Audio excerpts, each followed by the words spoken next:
जय हनुमान जय हनुमान। अंजना माँ को पुत्र प्राप्ति की इच्छा थी।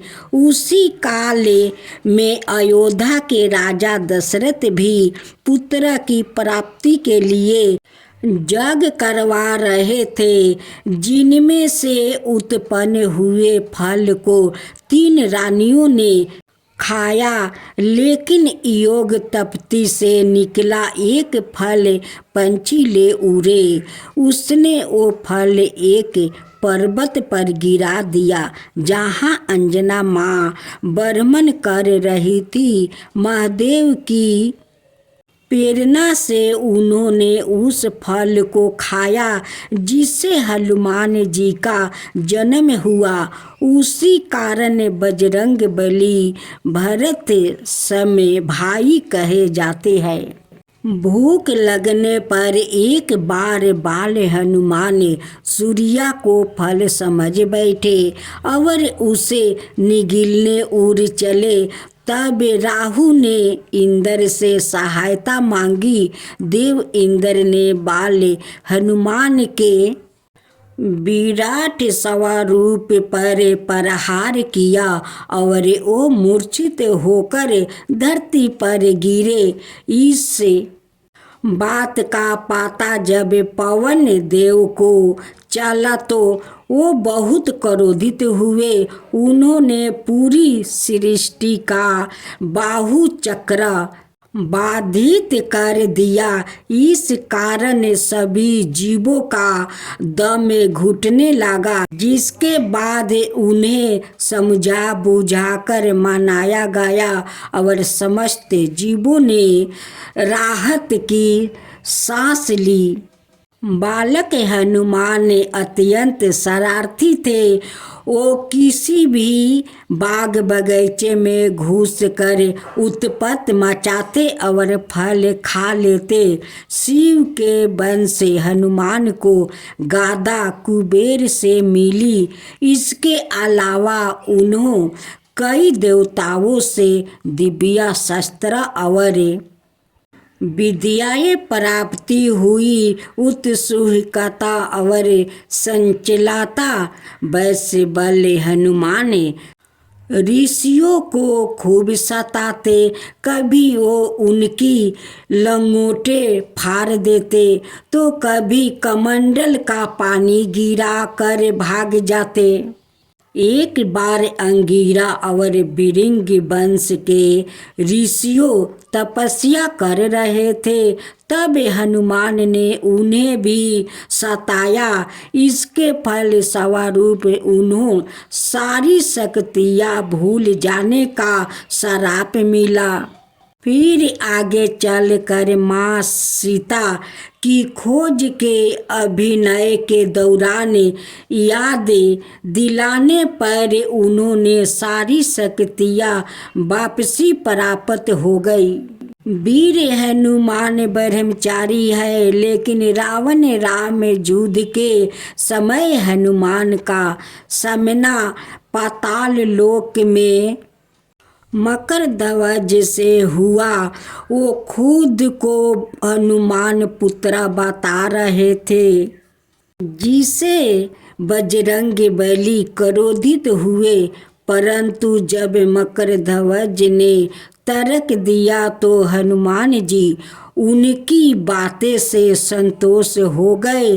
तर्क यह था कि पूर्व काल में हनुमान जब लंका दहन कर समुद्र के ऊपर से जा रहे थे, तब उनके शरीर का तापमान प्रचंड रूप से मर्ग था।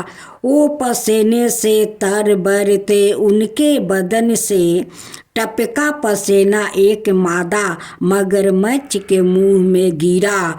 उसी से मगर ध्वजा उत्पन्न हुआ। नारद जी ने ऋषिगण की अभ्यभक्त करने का कार्यभार हनुमान जी को सौंपा, लेकिन इन सब से राम के गुरु विश्वामित्र का सत्याचार न करने को कहा। हनुमान जी इस समस्या को समझ नहीं पाए, लेकिन उन्होंने नारद जी की आज्ञा का तुरंत पालन किया, जिसके फल स्वरूप विश्वामित्र क्रोधित हुए और राम को हनुमान को मृत्यु दंड देने को कहा। गुरु की आज्ञा से विवश राम अपने प्रिय हनुमान पर प्रहार करना शुरू करते हैं, लेकिन नारद जी ने कहा कि हनुमान, आप चिंता मुक्त होकर राम नाम का जप करो, कुछ नहीं होगा। हनुमान जी ने इस ज्ञान का भी पालन किया। तब राम के ब्रह्मास्त्र समेत सारे अस्त्र विफल हो गया। यह सब देखकर गुरु विश्वामित्र ने राम से इस घटना का विस्तारण जाना और अंत में हनुमान जी पर से उनका क्रोध समाप्त हो गया और उन्होंने अपना आदेश आपस ले लिया। गदाधारी भीम का घमंड भी उतार दिया। श्री कृष्णा की कृपा छाया में पांचों पांडवा धर्म में युद्ध लड़ने वाले थे, लेकिन उसके पहले उन्हों गर्भों से रोक कर घने जंगल की ओर भ्रमण करने निकल गए, जहाँ रास्ते में एक वृद्ध बानर अपनी पूंछ पसारे बैठा था। क्रोध में आगे बबूले भीम ने पूंछ उठाने को कहा। तब निर्बल बानर ने थाकन और अपनी असमर्थता का हवाले देकर भीम को यह कार्य कर देने को कहा। भीम ने खूब हाथ पैर परे, लेकिन बानर की पूंछ टस से मस नहीं हुए। अंत में भीम को यह भास हुआ कि वो कोई दिव्य महात्मा है। भीम ने दर्शन देने को कहा। तब हनुमान जी ने अपना असल रूप दिखाया और पांडवों पंच को विजय का आशीर्वाद भी दिया। अर्जुन का अहंकार भी हनुमान जी ने तोड़ दिया। अर्जुन एक बार रामेश्वर पहुँचे, जहाँ एक बानर श्री राम की भक्ति में लीन था। अपनी अनुरविदा के अहंकार में मगन पार्थ ने बाण चलाया। तब हनुमान जी ने प्रकट होकर इस कृत्य का कारण पूछा तो अर्जुन बोले कि श्री राम तो धनुधर थे, उन्होंने पत्थरों के पुल की अवर्ष काता, क्या परी बानों का ही पुल बना लेते। पूरी सेना त्वरित गति से लंका जा पहुँचती।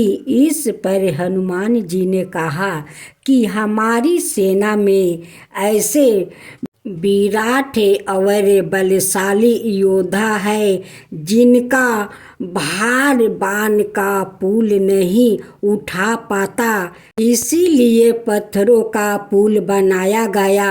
इस बात पर अर्जुन ने दिव्य बाण चलाकर विशाल पुल का निवारण कर दिया और बानर रूप में छिपे हनुमान जी को चुनौती दे दी। तब हनुमान जी उस पर चढ़े और बाणों का पुल भरा भर कर पानी में डूब गया। अंत में अर्जुन का अहंकार टूटा और हनुमान जी ने उसे दर्शन भी दिया। रावण अति बलशाली योद्धा था। उसने सभी ग्रहों को बंदी बना लिया। समस्त देवताओं भी उनके आगे हाथ बंधे खड़े रहते। लंका में जब हनुमान जी गए तो खलबली मचा दी। वही होने रावण के कारागार में शनिदेव बंदी अवस्था में मिले। तब बजरंग बली ने अपने पराक्रम से उन्हें मुक्ति करवा लिया। इसी के फल स्वरूप उन्होंने हनुमान जी को आशीर्वाद दिया कि जो भी व्याकुल सच्चे भाव से बजरंग बली की भक्ति करता है, वो शनिदेव उसे उस पर परपोक नहीं लगाएंगे, उसका अनुष्ठ भी नहीं करेंगे। हनुमान जी अमर है, लेकिन उनकी भी मृत्यु हुई थी। राक्षस को मारने के लिए एक बार भगवान राम निकले। बहुत समय हुआ तो माँ सीता की आज्ञा पर हनुमान उन्हें खोजते हुए बिलंका आए, जहाँ एक जादुई सरोवर था। गर्मा देवी के प्रभाव से वह विशाला था। जो भी व्याकुल बिलंका में शत्रुता की भावना से आता, उसके गले में गर्मा देवी बैठ जाती और प्यास से जीव सरोवर से जल पीता, तब मारा जाता। हनुमान जी ने भी वही किया और जहर के प्रभाव मृत्यु को प्राप्त हुए। तब पवन देव ने क्रोध में आकर अपनी गति रोक दी। इस पर ब्रह्मांड में हाहाकार मच गया। अंत में देवताओं ने हनुमान जी को जीवित करने का वचन दिया। तब पवन देव शांत हुए। अर्जुन और कर्ण में भयंकर युद्ध चल रहा था। कर्ण के कुछ बाण श्री कृष्णा को भी लगे, जिससे उसका कवच टूट गया। यह सब देखे हनुमान जी ने प्रचंड गर्जन की। अनेक आगिन नेत्रा कर्ण को ऐसे घूर रहे थे जैसे अभी उसे भस्म कर देंगे। हनुमान जी की मुठिया कस चुकी थी। उनकी पोंछ कल बनकर हवा में लहराने लगी। यह सब देख कर कर्ण और उनके सारथी थर थर कांपने लगे। अंत श्री कृष्णा ने हनुमान को शांत कराया और कर्ण की जान में जान आई। शिव भक्त रावण ने यमराज को रुद्र मंत्र की बेड़ियों से बांध रखा था और जो भी बिना अनुमति लंका में प्रवेश करे उसे पीठ पर लात मारने का आदेश दे रखा था। हनुमान जी के लंका में जाते ही यमराज ने उन्हें भी पीठ पर जोर की लात मारी और घमंड से कहा कि मुझे रुद्र मंत्र से बांधा गया, इसीलिए मैं विवश हूँ। इसके अलावा मुझे कोई रोक नहीं सकता।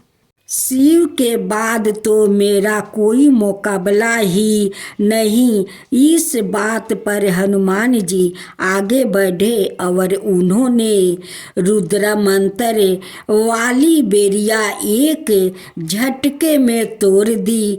यह देखकर यमराज का घमंड भी उतर गया।